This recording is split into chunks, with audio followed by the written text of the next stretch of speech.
एक बार फिर से आपका हम स्वागत करते हैं गतिशील एकेडमी में। और पिछले टॉपिक के आगे आज हम मशीन डिजाइन में डिस्कस करेंगे नेक्स्ट टॉपिक अपना, जो पिछले टॉपिक कवर किए गए हैं उसके आगे देखते हैं। अगला टॉपिक हमारा है फैक्टर ऑफ सेफ्टी। आइए देखते हैं फैक्टर ऑफ सेफ्टी क्या होता है। FOS फैक्टर ऑफ सेफ्टी, सुरक्षा गुणांक। फैक्टर ऑफ सेफ्टी सुरक्षा गुणांक।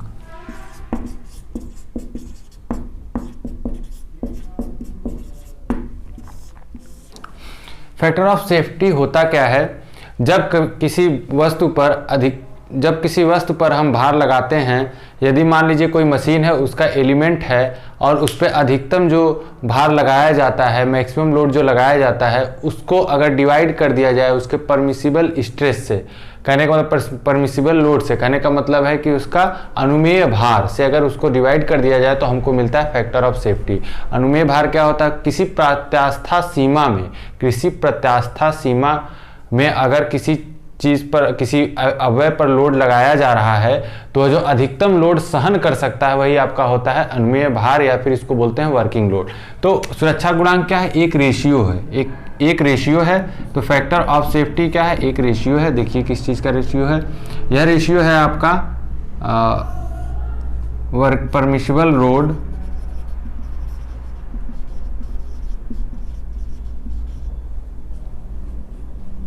या इसको कह सकते हैं वर्किंग लोड, दूसरे नाम से इसको जानते हैं working load.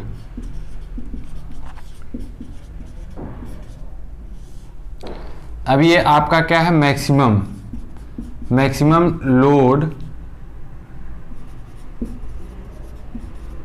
Applied on an element. Hindi में इसको बोल सकते हैं अधिकतम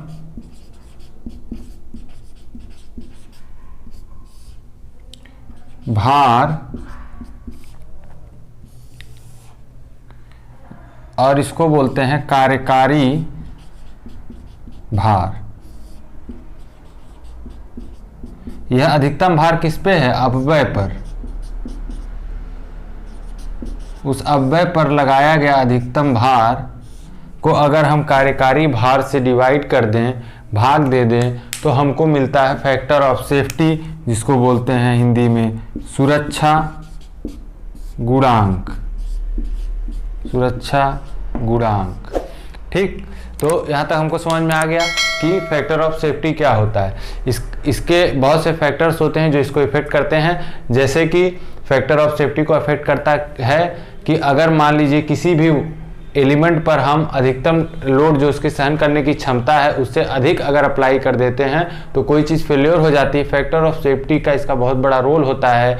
अगर हम उसको फैक्टर ऑफ सेफ्टी के यूज करके अगर डिज़ाइन करते हैं, सपोज करिए अगर आपको कोई एलिमेंट 140 न्यूटन लोड के लिए मान लीजिए इतना स्ट्रेस में जनरेट हो रहा है, इस स्ट्रेस के लिए हमको उसको बनाना है, तो अगर इससे ज़्यादा स्ट्रेस के लिए हम बनाएंगे तभी वो सक्सेस रहेगा, नहीं तो इतना लोड या इससे अधिक लोड हल्का सा भी होगा तो फेल्योर हो जाता है। इसीलिए हम थोड़ा टॉलरेंस लेके चलते हैं। वो टॉलरेंस कौन देता है, हमारा फैक्टर ऑफ सेफ्टी देता है, ठीक है। अब देखते हैं जनरली फैक्टर ऑफ सेफ्टी जो है, फैक्टर ऑफ सेफ्टी को जनरली किस वैल्यू तक लिया जा सकता है। जनरली जो होता है साधारणतः हम इसको फैक्टर ऑफ सेफ्टी को साधारणतया फैक्टर ऑफ सेफ्टी की वैल्यू 4 से 5 तक ले सकते हैं। कितना ले सकते हैं, 4 से 5। जैसे कि cast iron, wrought iron, MS, इन सब की वैल्यू जनरली क्या ली जाती है, 4 ली जाती है इनकी वैल्यू। और इसके अलावा भी बहुत से मटेरियल हैं जिसका हम 4 से 5 के बीच लेते हैं। बाकी और इसके अलावा सभी मटेरियल का अलग अलग फैक्टर ऑफ सेफ्टी होता है जो डेटा बुक में दिया रहता है। आपको डेटा बुक अगर एग्जाम प्रोवाइड कराया जाता है तो आप वहां से उसको देख सकते हैं। प्रतिबल संकेंद्रण, अगला टॉपिक हमारा है प्रतिबल संकेंद्रण। इसको समझते हैं क्या होता है प्रतिबल संकेंद्रण। एक एग्जाम्पल लेते हैं फिगर बनाते हुए। सपोज कीजिए कोई ये बार है और उसमें एब्रप्ट चेंज आ रहा है। क्या आ रहा है, एब्रप्ट चेंज अचानक इसके डाया में अचानक चेंज आ रहा है, ये डाया इसका है अभी, और इसका डाया अभी क्या हो गया, कम हो गया। ठीक, तो जो स्ट्रेस होता है वह जो है जो स्ट्रेस कंसंट्रेशन होता है वह दिखाया जाता है प्रतिबल प्रवाह रेखाओं से। प्रतिबल प्रवाह रेखाओं से इसको दिखाया जाता है। प्रतिबल प्रवाह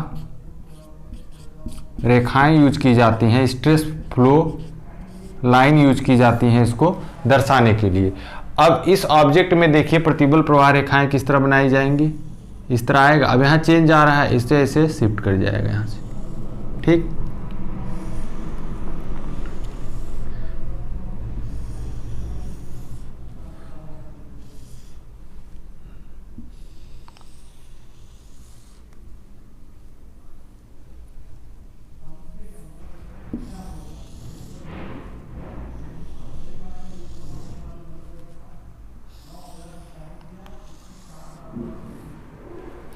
अब इस फिगर में देखिए यहां पर क्या हो रहा है, इस पोर्शन पे रेखाएं क्या हैं, रेखाएं निकट हैं, रेखाएं एक दूसरे के निकट हैं, पास पास हैं, रेखाएं एक दूसरे के निकट है। जब भी प्रतिबल प्रवाह रेखाएं एक दूसरे के निकट जहां पर होंगी वहां पर स्ट्रेस कंसंट्रेशन या प्रतिबल संकेंद्रण क्या होता है, ज्यादा होता है। अब जैसे यहाँ पे क्या है, यहाँ पर रेखाएं आपकी, यहाँ पर रेखाएं दूर दूर हैं, दूर दूर है रेखाएं, तो यहाँ पर स्ट्रेस कंसंट्रेशन क्या होगा, यहाँ पर प्रतिबल संकेंद्रण क्या होगा, कम होगा। लेकिन यहाँ पर रेखाएं नज़दीक नज़दीक है तो यहाँ पे प्रतिबल संकेंद्रण क्या होगा, ज़्यादा होगा। इसी तरह से प्रतिबल संकेंद्रण को समझा जाता है। कहने का मतलब यह है कि अगर कोई वस्तु है उसमें एब्रप्ट चेंज, अचानक उसकी कॉर्नर, अगर अचानक उसके जैसे डायमीटर में चेंज आया, अचानक उसके अंदर चेंज आ जाता है, रेगुलर शेप होता है, अचानक उसके शेप में चेंज आ रहा है, तो वहाँ पर कंसंट्रेशन क्या होता है, प्रतिबल संकेंद्रण वहाँ पर ज़्यादा होता है। जैसे कि एक फिगर और यहाँ पे बना लेते हैं, आइए देखते हैं, एक फिगर और बना लेते हैं यहाँ पर। अगर इस स्ट्रेस कंसंट्रेशन को दूर करना है, अगर इस स्ट्रेस कंसंट्रेशन को हमको दूर करना है तो हम क्या करेंगे, एब्रप्ट चेंज ना करते हुए इसका शेप कुछ इस तरह से करके, इसका शेप जो है कुछ ऐसे करके बना सकते हैं। तो अगर इस तरह का शेप आता है और यहाँ पर जब प्रवाह रेखाएं जाएंगी तो इसके साथ ऐसे मुड़ते हुए जाएंगी, उतना नज़दीक नहीं रहेंगी इस कॉर्नर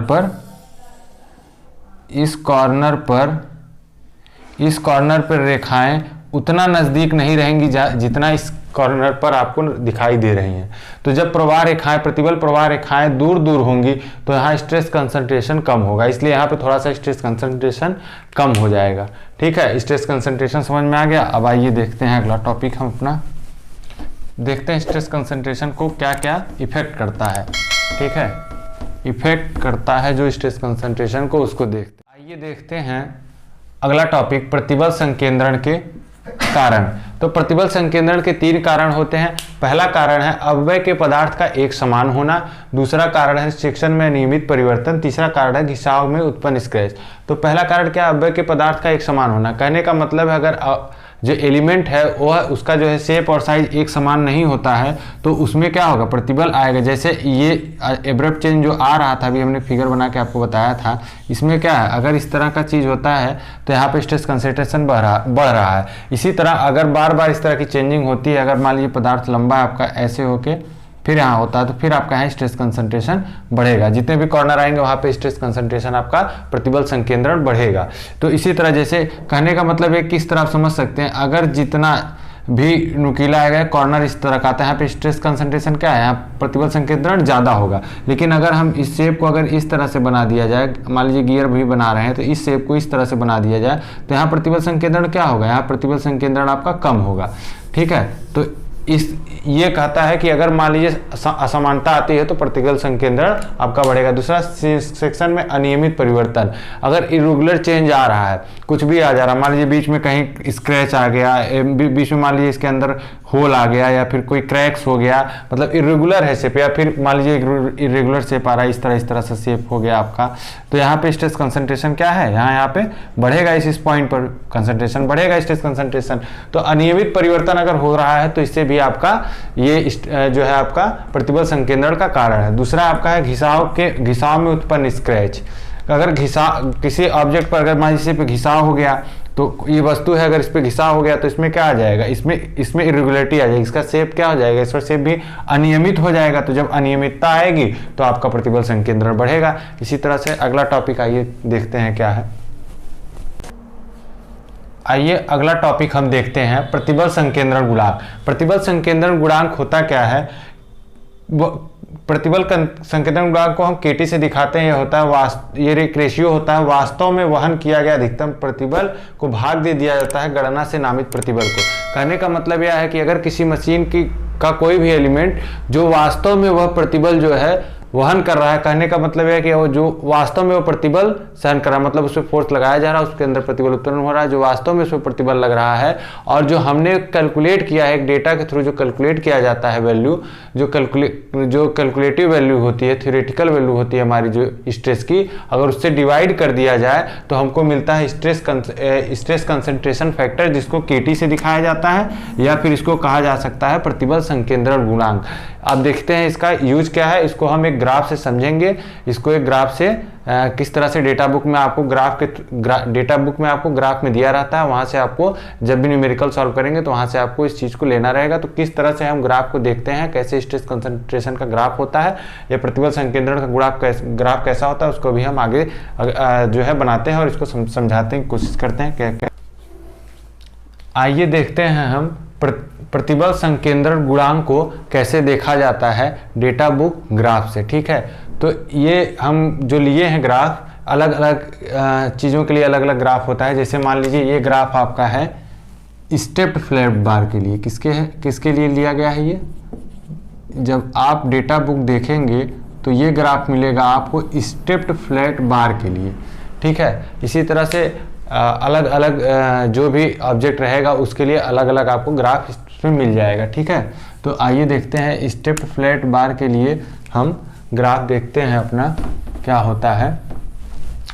तो एक स्टेप्ड फ्लैट बार हम यहाँ पे लिए हुए हैं। अब इसमें देखिए पहली मोटाई हमारी थी, क्या थी, कैपिटल बी, और जब उसके बाद वो पतला हुआ है आगे जाके तो वो हुआ है स्मॉल बी। ठीक है, और ये फिलेट बनाया गया है, फिलेट का रेडियस है। क्या हुआ, अचानक एब्रप्ट चेंज ना होते हुए, अचानक इसकी कमी ना आते हुए, ताकि प्रतिबल संकेंद्रण गुणांक कम हो, इसको इस तरह बनाया गया है। और ये जो कर्व बन रहा है इसका रेडियस लिया गया है आर। ठीक है, तो मान लेते हैं हम बी की वैल्यू अगर न्यूमेरिकल इस तरह का आता है, सॉल्व करते हैं। अगर बी की वैल्यू हमारी एक दी रहेगी आपको, बी की वैल्यू अगर दी हुई है 11 और स्मॉल बी की वैल्यू दी हुई है 10, अगर इसमें वो एक कमी आ रहा है, और आर की वैल्यू अगर दी हुई है 1 दिया हुआ है, आर की वैल्यू अगर 1 दिया हुआ है, तो कैसे हम इस ग्राफ में इसको अप्लाई करेंगे, आइए देखते हैं इस ग्राफ में कैसे हम इसको अप्लाई करेंगे। ठीक है, तो देखिए अब हमको देखना है, कैसे देखना है, इसके लिए हमको चाहिए r by b, b by b, तब हम ग्राफ को देख सकते हैं। अब हम b बाई बी को कैलकुलेट करते हैं। b बाई बी क्या आएगा, b बाई बी 11/10, 11/10, कहने का मतलब 11/10 आ गया आपका 1.1। ठीक, इसी तरह अगर हम r बाई बी निकालें तो ये हमारा आ जाएगा, r यहाँ पे क्या है लिए हैं 1 लिए हैं, b क्या लिए हैं 10 लिए हैं, तो ये आ जाएगा 0.10। अब ये डेटा अगर जब हम कैलकुलेट कर लेंगे तब हम ग्राफ को देखते हैं कैसे ग्राफ से निकाला जाता है।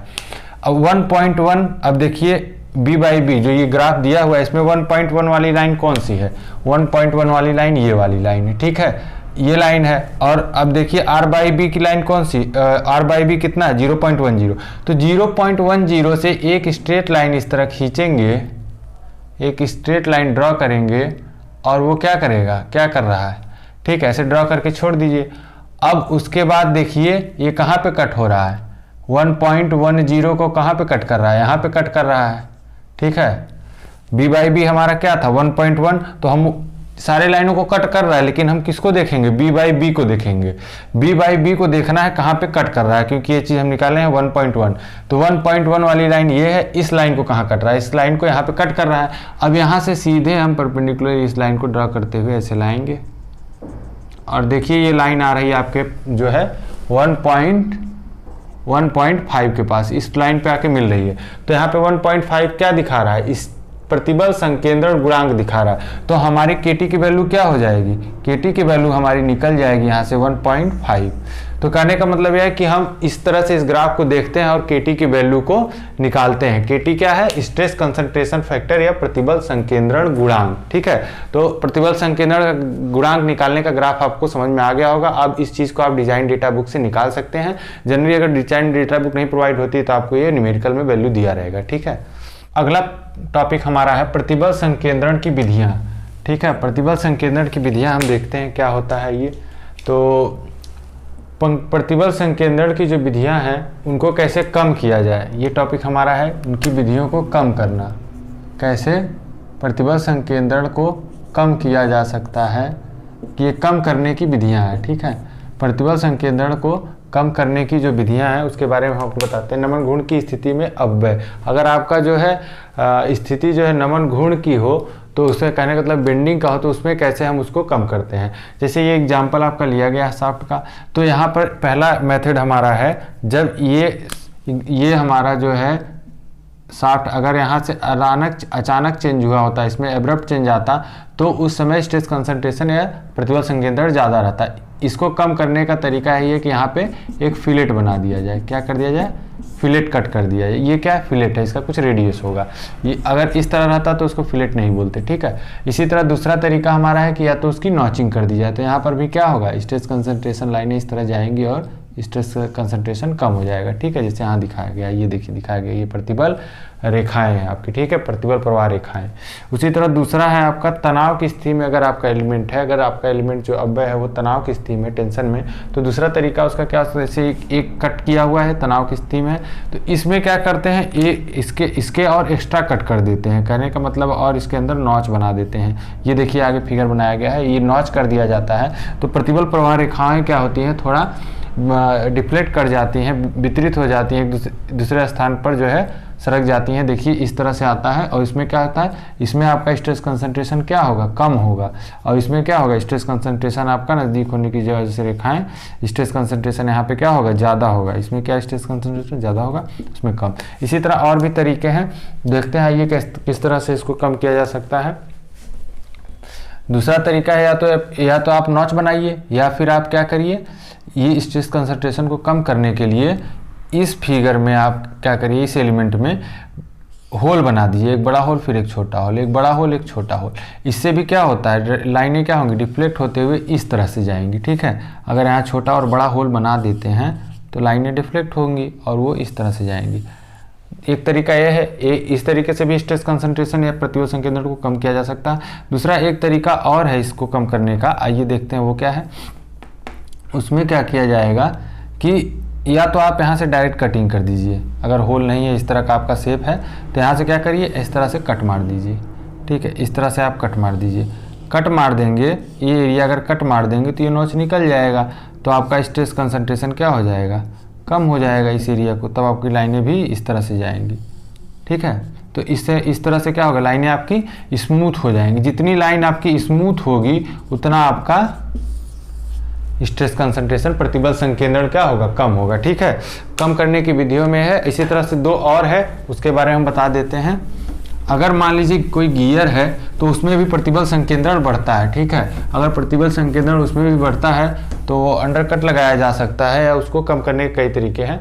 पहला है, गियर में भी होता है क्या, प्रतिबल संकेंद्रण अधिक होता है, उसमें कम करने के लिए उसके अंदर अंडरकट लगा दिया जाता है। दूसरी चीज़ है, अगर आपके शाफ्ट है, कोई शाफ्ट है तो इसमें कीवे लगे होते हैं, क्या लगा बना होता है, कीवे।